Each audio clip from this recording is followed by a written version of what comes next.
Hello. For the Oklahoma City in this interview room, it'll be Coach Daigneault, Shai, Lou Dort, Jalen Williams, Chet Holmgren, and Alex Caruso. Not in that order, just letting you know who. Pacers are in the other interview room down the hall.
No.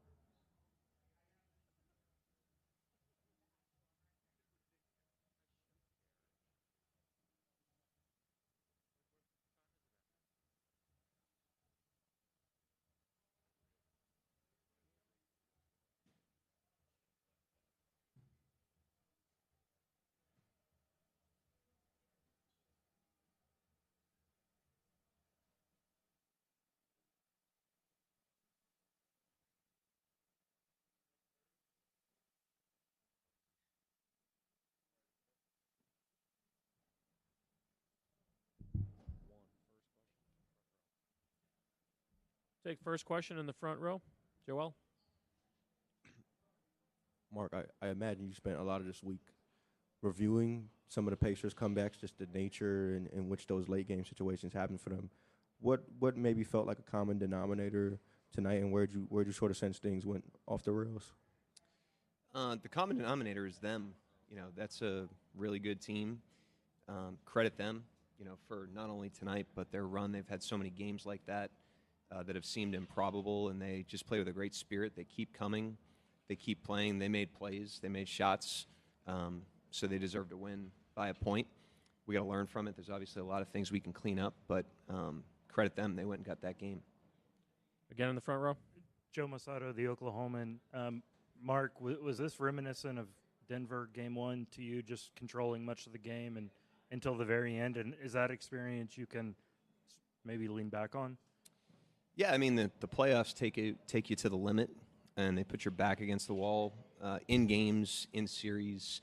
If you make it this far, you have to endure to do that, and it gives you rich experiences that you can draw on. So the biggest experience we've had is understanding that every game's a new game. The most important game in the series is always the next one, regardless of the outcome. We would have liked to win tonight, but tonight was a starting point, not an end point. There's a lot of things we can improve on. There's a lot of things I'm sure Indiana thinks they can improve on, and now the series starts to evolve. So would have liked to get the game, but need to be a better team in game 2. On your right, Tim, third row. Tim McMahon, ESPN. What changed defensively for you guys, offensively for them after halftime? I thought they loosened us up a little bit. They took better care of the ball. Obviously, I'm sure that was a huge theme for them coming in and at the half. So I thought they did a good job of attacking. They made a couple more shots, obviously. We'll have to look at it, but I thought our conversion on the turnovers in the first half hurt us a little bit. Like, we didn't get the kind of juice for that squeeze that we normally do when we turn teams over, so we can take a look at that. I thought offensively for us, we hit the paint like crazy. We took like 50-something shots in the paint for only 40-something points. So we can look at those. We got to finish stronger. We got to be stronger with the ball, or we got to spray some of those out and look at those pictures. But this is what happens when you play a team. You learn them, you get a feel for them in game 1, and then the series starts to evolve. On the left over here. Mark, Jenny Carlson with the Oklahoman. Obviously, opportunity lost to lead all night and then lose. How do you not let it trickle into the next game? And what have your guys done to lead you to believe that it won't be sort of a, maybe the defining game of this series? Well, there's a lot more games left in the series, so we understand that. We got to get ourselves to 0, as we always do. That's a habit that hopefully we've formed. These guys have made a habit of being able to get ourselves centered and play our best game in the next game. So you got to tip your hat to them. They got us tonight. They played really well. They deserve to win, but we got to learn from it. We got to improve like we would if we had won the game, and get ourselves ready for game 2. It's really what it comes down to. Front right, Nick. Mark, you mentioned the conversion and some of the stuff you had around the rim that just didn't go down. What did you notice in real time about maybe the angles you all were getting on drives, or some things there that you all can clean up in game 2? Yeah, it was a little bit of everything. I thought we were a little sloppy on some gathers. They got a piece of the ball on some of the plays. I thought there were some that we probably jammed up there, and we could have gotten to 2 feet or sprayed the ball back out. And some of them we just didn't finish, which is part of the game. I mean, we don't have to be perfect, but we do have to learn from it. It's a team we haven't played a ton this season, so tonight gave us a feel for them, and we've got to take that feel, figure out where we can improve, and just improve as the series goes on. That's always our mantra through these series, is we just have to grow with the series. That's going to be our challenge in this one, but we got to get to work on that, obviously. Myron up front. Yeah, a couple of things. One, you got the turnovers tonight, 25, but they didn't produce a lot of points, and you led the playoffs in points off turnovers. And also, Obi Toppin, it's like every time he came with a big three-pointer, was he doing something to get open? Or was they running some stuff for him? But he seemed like he really hurt you tonight. Yeah, I mean, the turnovers, that I thought was a big part of it. Our conversion, we want to be fast up the floor. I didn't think we converted a lot of advantageous situations tonight, so we can learn from that. Like I said, we want to be in the paint against this team. Thought we got there a lot and just didn't convert those. So offensively, there's things we can look at.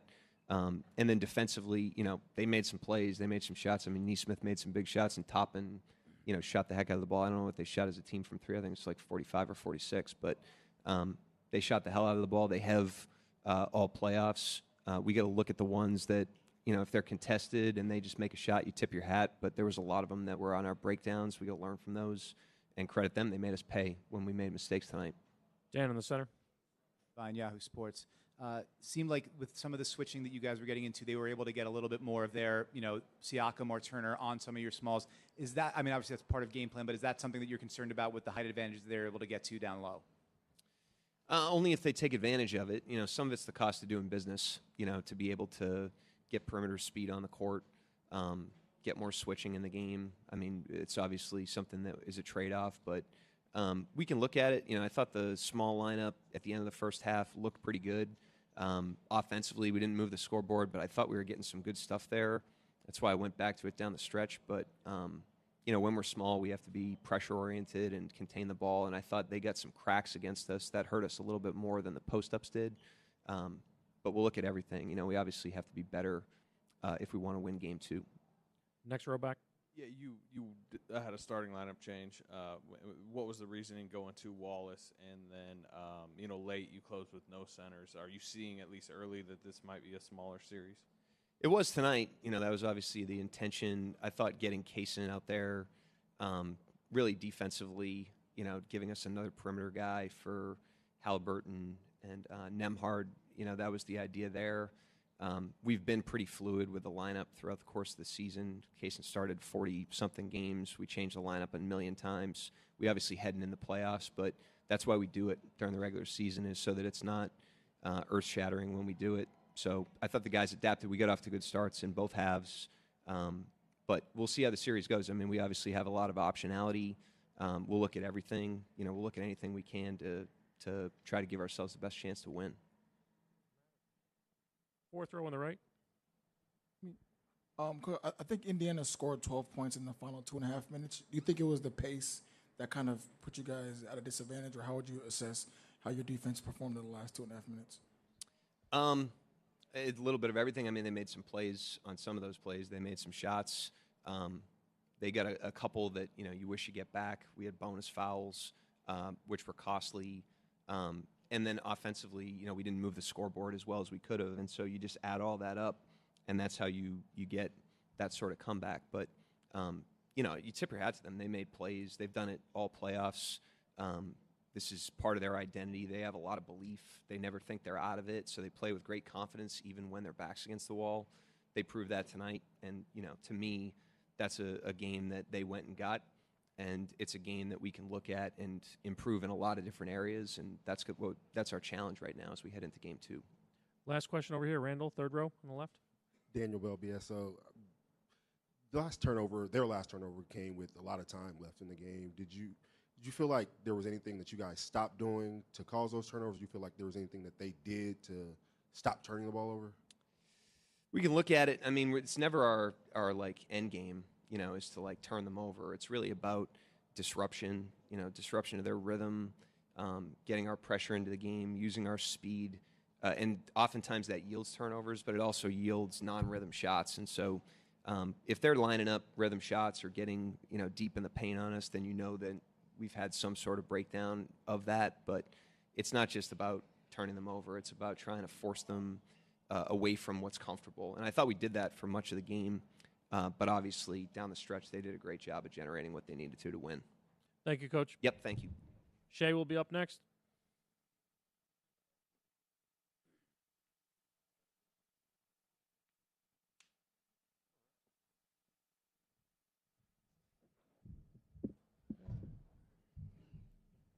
All right, we'll take questions for Shai.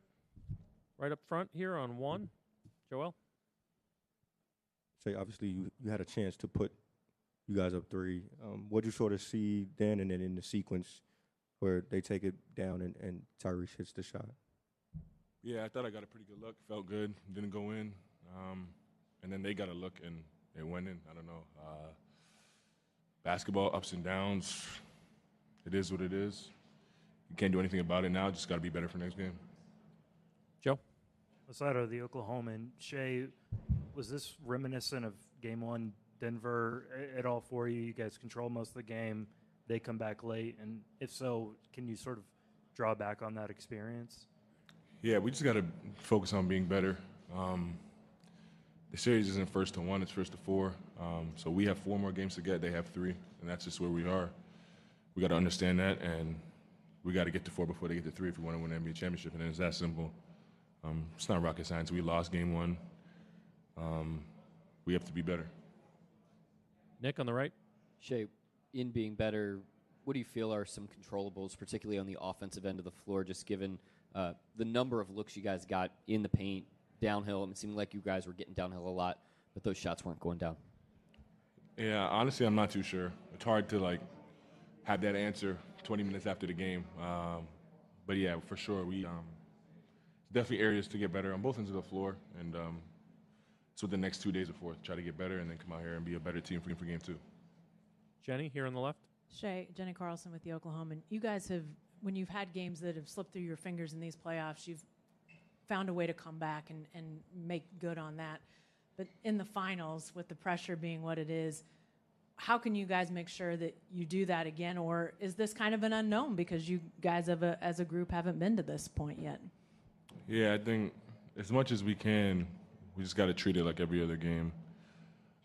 Every other situation we've been in. Yes, we haven't been in this situation, but it doesn't mean our character has to change or what we did last time. It's still basketball. It's still the game of basketball that we grew up playing. The rules don't change just because we're in the finals. So it's like we've been in this situation before. In the other situation, we handled it well. We were better for Game 2, and that's the goal. Tim on your right, third row. Tim McMahon, ESPN. Shai, I'm sure you are aware of just the crazy clutch run that Halliburton's on in the playoffs all season long, really. He's got the ball in his hands. Last seconds ticking down. What's that feel like for you? I don't know. It happened so fast. I feel like we got matched. He got down going right, pulled up from midi, and knocked down the shot. I don't know. It didn't feel like anything crazy. He just made a play with the time winding down. Made a good play. Michael Grange, the middle. Shai, you guys had a long layoff. You talked before the game about sort of trying to fill that time. How do you feel like you responded to the energy in the building and the energy the Pacers brought in the early part of the game, at least? Yeah, I thought we were pretty good. We had control of the game for the most part of it. Now it is a 48-minute game, and they teach you that lesson more than anyone else in the league, the hard way. But yeah, I thought we came out with the right intentions, right energy. The crowd was amazing, obviously. We just got to do a better job of closing. Over here on your left, third row. Daniel Bell, BSO. Shai, the looks that you guys got, do you feel like those are just normal? Do you feel like they were doing anything specific to kind of throw you guys off? Nah, not really. They played their style of basketball. We played our style of basketball. I feel like we got some looks that usually go down that just didn't. But that's never an excuse. We've won plenty of games despite not shooting as well as we know we can. And that's something that we don't hang our hat on. So there's definitely so many areas to be better on. And that's what we have to focus on for game 2. Next question, the back row on the left. Shai, Leandro Sarhan from ESPN Brazil. You guys were in a similar situation before when Aaron Gordon hit that game winner. What's the similarities? How can you guys bounce back after such a, hard? Probably it's hard to bounce back after that. Yeah. Like for me personally, like how you lose doesn't really matter. Obviously, it sucks the last second shot, but the energy in the arena and stuff like that. But we lost at the end of the day. We lost game 1. We've lost game 1 before. And on the other side of that, we came out a better team, and that's our goal. That's our mentality, to try to learn a lesson from the loss, like we always do, and move forward and be better. Anyone with a final question? Thank you, Shai.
We've all had it, but as a kid, you bring it to basketball camp or baseball camp.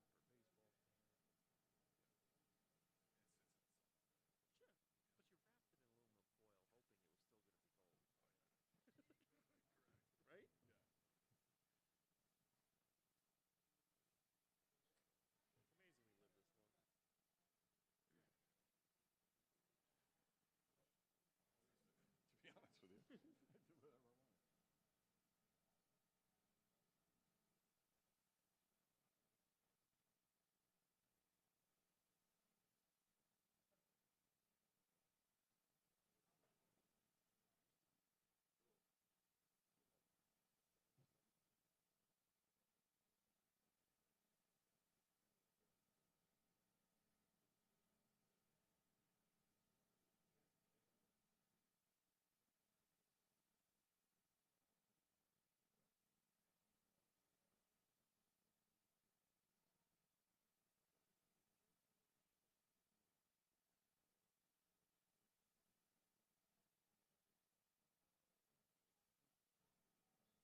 Lou Dort will be up next.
We'll take questions. Please raise your hand.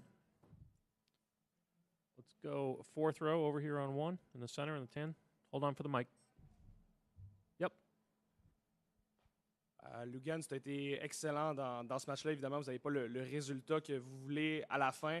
Ça a été comment d'avoir cette énergie-là énorme de la foule puis de vivre ce moment crève-cœur à la fin? C'est bon, c'était bien.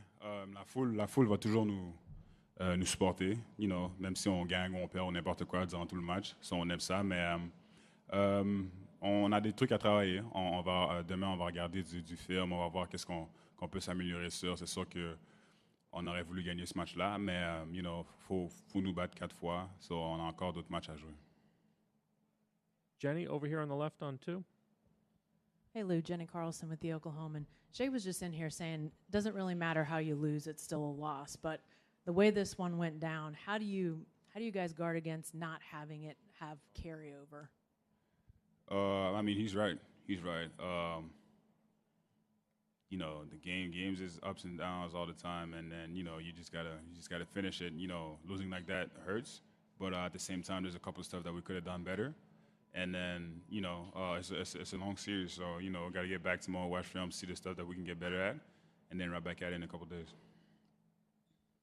Up here in the front, Joe. Joe Masato, the Oklahoman. Lou, was this kind of reminiscent of Denver game 1 for you, just a game that you controlled for the most part, game-winning shot at the end, and is that experience you can sort of draw back upon given how that series ended for you? For sure, yeah. It happened before. Obviously, we had the right approach throughout the whole series against Denver. So, like I said, this is a different team. So we got to go back, watch film, and really get better and try and not let that happen again. Over the front row, Nick. Hey, Lou, the things that you guys have relied upon since the beginning of the build, 0-0 mentality, 48-minute game, how, I guess, maybe anticipatory are you that those are the things that are going to be tested here in the finals? Yeah, still the same mentality, honestly. Next game, we go on with a 0-0 mentality and just to go out there and trying to win the game. And, like I said, it's one game. It's a long series, so we'll be better next game. Second row, Tim, on the right. Tim McMahon, ESPN. Lou, you guys had them really in hell for the first half as far as your defensive pressure. What happened? What changed in the second half for you guys defensively? I guess they did a better job taking care of the ball. Our intensity has been the same. They hit a lot of tough shots. But that's just how we play. We play really hard, and we trying to turn them over. And then, I feel like they just took care of the ball. Over here on the fourth row on the left. Jerry Ramsey from the franchise. Lou, despite the loss, you shot the ball pretty well and sort of kind of kept the Thunder in offensively for a little bit there. Just talk about, getting into finals game 1 and just kind of putting that on your shoulders. Defensive specialist, sure, but knocking down these shots to keep them in the game. Yeah, just got to shoot the right shots, honestly. Be in the right spots. We got a lot of guys that attract a lot of defenders. So, whenever I can get open, I'll try my best to do it and to shoot it with confidence. Go ahead, Dan, in the middle. Dan Devine, Yahoo Sports. To have forced them into I think it was 19 turnovers in the first half, but only be up 12 at halftime.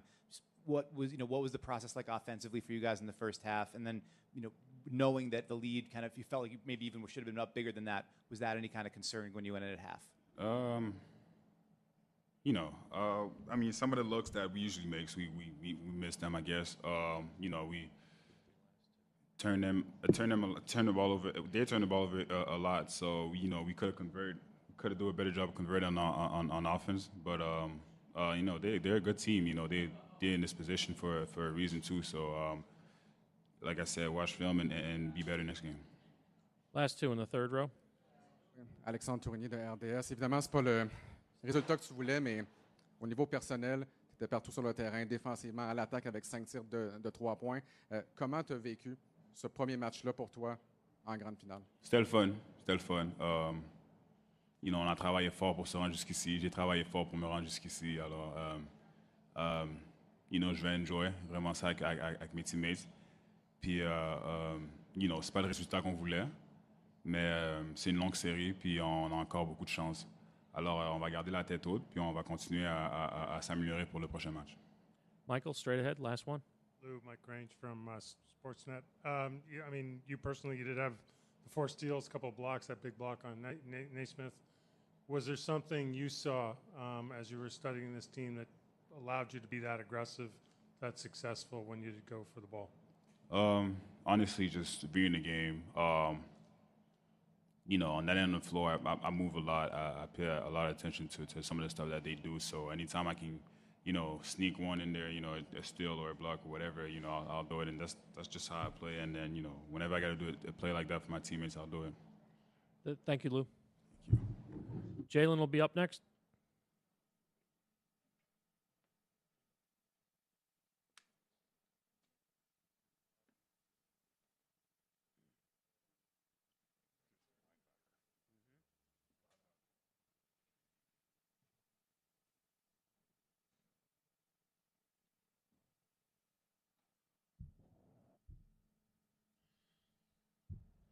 Take questions for Jalen.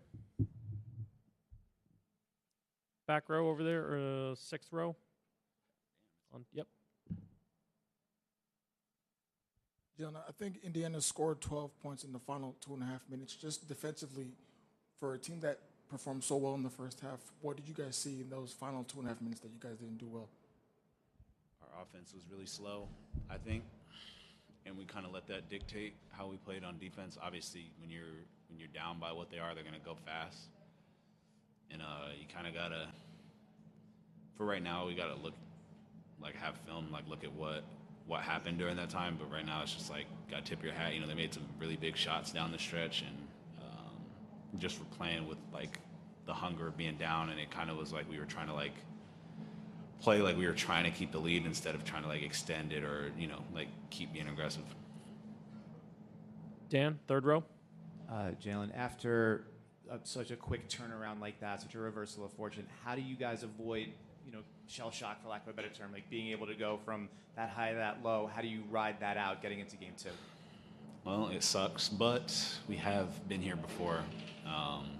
Obviously, the Denver series, probably honestly around the same thing, to be totally honest. So we'll get back to 0-0, look at what we can do to get better, and it's 1st to 4. So regardless of if it's the finals or round 1, round 2, you still have to win 4 games. So we'll take that and be ready for game 2. Next question here in the front. Joseph Pavone, Clutch Points. Relating to that loss, or the way it went down in game 1 against Denver Nuggets, what are some of the shortcomings that you can somewhat relate to in this game, especially down the stretch in that 4th quarter? Had a couple of defensive breakdowns that cost us, a couple offensive rebounds that cost us, just little stuff down the stretch. When shots, I think we had a really good offensive process going through. We got some good shots towards the end, but when shots aren't falling, you can't have, defensive breakdowns like we did. Jenny, next row back. Hey, Jalen, Jenny Carlson with the Oklahoman. For as many turnovers as you guys had, you only had 11 points off those turnovers. How do you turn that into more points? Was that just an off shooting night, or was there something else going on there? Nah, I think you got to look at what kind of turnovers we're getting too. You know, sometimes you get them like, you get a turnover in the backcourt. Sometimes like the defense is behind you now, so you try and like obviously pace out and run something. We'll look at it though. I think, like I said, like the goal of our defense is not really to like get steals. It's a byproduct of how solid we are on defense and how well we're communicating and playing defense. But I mean, just like steals are like a part of the game. Obviously, you want to convert more on them, but at the same time, you got to understand what kind of steals we're getting and just kind of like how they're coming. Howard in the middle. Back from the ringer. Jalen, you've, I'm sure, watched a lot of those Pacer comebacks earlier in the postseason and a lot of Halliburton's shots. What was it like to be on the other end of it? And, you know, what did you think when you saw them against other teams versus having to be on the other end of it tonight? I mean, it sucks. I don't know. Next row up. Jerry Ramsey's franchise, Jalen. None of their guys had 20 points, but 6 of them were in double figures. Just can we talk about how hard it is to defend a team like this that doesn't have, especially in this game, a primary scorer, and it just seems like everybody's chipping in? Can you repeat your question? My fault. None of their guys had 20. They had 6 guys in double figures, though. Just how difficult is it to guard a team like this that, you know, you can't really focus on one primary scorer. Everybody's just sort of chipping in here and there. That's what makes them good. I think that's what makes us good as well. Like I was saying earlier, just throughout the week, we're very similar in how we play. And they understand that, you know, it's 5 people out on the floor, and you're definitely a more dangerous team when everybody's involved, and they do a good job of moving the ball and playing with pace and doing stuff like that, which is why the loss sucks a little bit, just because we had controlled the game for as much as we did and kind of let it go away a little bit towards the end. Back left. I was wondering, on the missed shots, did they come out of your hand good? Did you feel good about some of the ones that you'd love to have back? Yeah, for sure. As a basketball player, even if you probably ask anybody in Indiana, like they're going to have shots that they thought went in or thought felt good. Like that's just the nature of the game. I think a lot of it is just continuing to have a good process about how you get the shots, and I've repped a lot of the shots that I shot tonight over and over and over again, consistently throughout my career, this year, the playoffs. So all you can do is shoot them and not get scared to shoot them. I think that's the biggest thing. So go into every game confident in my work and go from there. Anyone with a final question? Thank you, Jalen. Yep. Two together?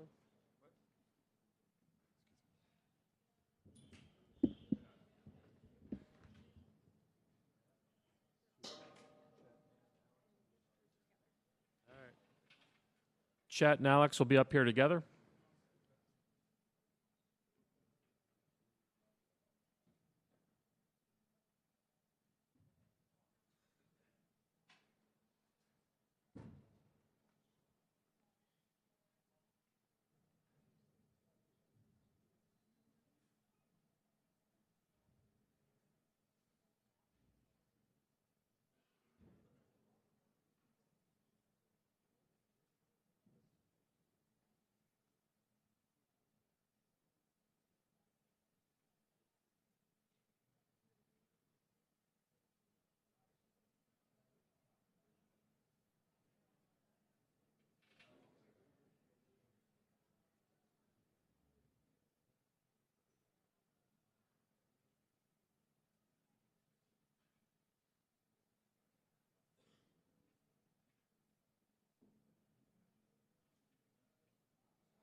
On your right, Joel, the first question.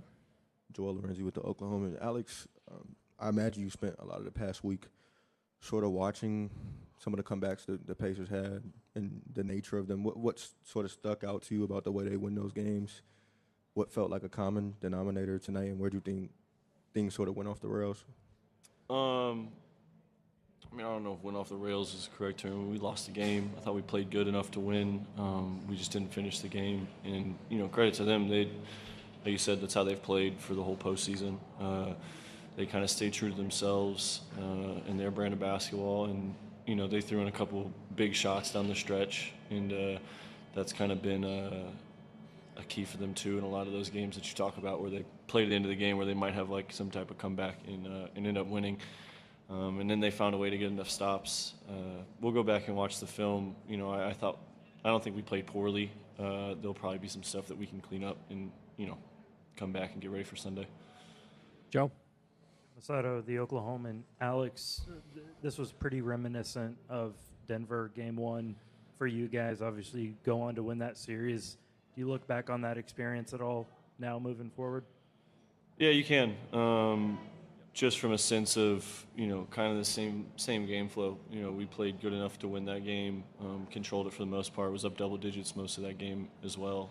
And then, they made some big shots. We made a couple mistakes down the stretch to give them free throws. There's some similar stuff from that. And I think just moving forward, I think the mentality of this team is good. We'll go back to the film and see what Coach has for us and then move from there. Go ahead. Yeah, this is either one of you guys. Myron Patton, OKC Sports. You ever been part of a game where you force 25 turnovers and you lose, 14 steals, that many takeaways, and you come up on the short end of things? I don't know. I've played a lot of games in my lifetime, but not in the NBA probably. All right, let's go Nick over on the left. Sorry. Yep, go ahead, Nick. Chet, I was just wondering what you felt offensively out there as a team. It seemed like you guys got a lot of opportunities in the paint, a lot of stuff going downhill. Did you feel like the angles that you had to the rim were good, or maybe some opportunities for improvement there? I mean, there's always opportunities for improvement. We're going to go back and see where we can be better, but I feel like we're getting really good cracks at it, getting good looks. We're getting advantages, and especially myself, just wasn't finishing those plays. Got to slow down, and look how I can kind of convert those.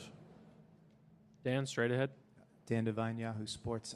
They got up 23s in the second half. It seemed like some of the switching that was kind of buttoned up in the first half burst loose a little bit. What did you guys see in terms of their motion? What was giving you a hard time with them getting loose? Made 20 or they got up 20? No, they went 10 for 20 in the second half. I don't think they made 20. Yeah, no, it was 10 for 20 in the second half. 10 for 20, 50. Yeah, I mean, like I said earlier, they made a couple good ones, a couple highly contested ones too. You just got to eliminate the ones that we give up that are out of rotation where we don't get there in time, or are in early transition where we're not matched up. But I gave them credit; they made big shots. Miles Turner, he banked in a sidestep three, made one in the corner. Neesmith made one highly contested over me. Nembhard threw in one off of ISO that was highly contested. Like, there's big shots. So maybe we just get the luck of the bounce and one of those don't go in, and it's a different feeling. But at the same time, like, we got to look at the right stuff, and we'll look at that tomorrow. And Mark's done a good job all postseason of helping us recognize what it is we need to be better at. And like I said, we'll regroup and come back Sunday. Barry, back left. Yeah, Barry Trammell, Tulsa World. Alex, with all the turnovers and steals, you didn't turn them into points off turnovers the way you usually do. Was there a reason for that, or just the transition wasn't as flowing as usual? Yeah, I'm not sure off of first look, just on memory of the game. Maybe we could have been a little more aggressive getting to the rim with the ball in transition after some of those instead of trying to come up and run sets. I don't know if that's actually true or not. That's just probably what, a history of basketball kind of tells me, that we probably weren't aggressive enough pushing those turnovers. But same time, that's a positive note. We create so many turnovers. Like, that's something you can hang your hat on and maybe not get to that number every night, but it's a positive note to show that we were swarming and having good defense tonight. Second row on your right, Tim. Tim McMahon, ESPN. Alex, you're obviously aware of what Halliburton's been doing with the game on the line throughout the playoffs, into the regular season. What's the feeling when he's got the ball in his hands, time's ticking down, and he can win it? I don't know. I felt confident we were still going to get a stop. I recognized they were going to play quick. As soon as Siakam got the rebound or whoever, Neesmith got the rebound and threw it to Toppin, I knew that wasn't where the ball was going to end up. So I was trying to locate Tyrese, and Kaysen was on him, so I felt pretty confident. Kaysen's a great defender. Maybe he crawls up into him a little more and makes it a little more contested and physical to get to that spot. But, you don't want to live and die with the best player on the other team taking a game winner with a couple seconds left. You want to try and control the game coming down so it doesn't fall into that. Jenny, here on your left. Hey, Alex, Jenny Carlson with the Oklahoman. Shai said a little bit ago, he said how you lose doesn't really matter. It's still a loss, but obviously this is the NBA Finals, game one, a game you guys had in control, and you then take the gut punch at the end. How do you make it just like any other loss, or do you look at it differently because the stakes are higher now? I mean, it counts the same as when we lost by 40 at Minnesota in the last series. Counts the same as when we lost by 2 or 3 at Denver, game 3 of that series. It's all worth one, and it's the silver lining of it. But at the same time, it's a loss, and if we don't recognize that and feel that, if that doesn't hurt right now, or you're not frustrated with it, then obviously there's something wrong with you. But we play the game to win, but they're all worth one. They got to get 3 more, we got to get 4 more. Fourth row on your right. Valencia King, Real Talk Sports. Alex, I've spoken to you about your veteran voice before. In moments like this, do you lean on that a little bit more, or as a team, are you guys already united with the message going forward? Yeah, we referenced it earlier. The Denver series, game 1, is eerily similar to this, so we have at least a little bit of experience to go off of. But yeah, my message will be the same. It'll change a little bit, but it's recover, get ready for game 2. But at the same time, it's all the stuff we've talked about. It's worth one. It's the first of 4. They're a good team that's right there in the finals. We're a good team that's right there in the finals. We got to be just a little bit better. Standing on your right, last question. Chet, 56-39 was the final rebounding disadvantage for you guys. That kind of surprised me a little bit. Did you feel there were opportunities for you guys and that was a big missed one? Yeah, obviously we could be better on the glass. That stood out to me too at first. They did have more offensive rebounds than we did, but we forced a lot of turnovers and got a lot of steals, so there's no rebound opportunity on plays like that because they're not even getting a shot up. So I guess that stat doesn't tell the whole story, but we can still continue to be better on that end in that area. Thank you both. This concludes the session in here for tonight. Thanks, everyone.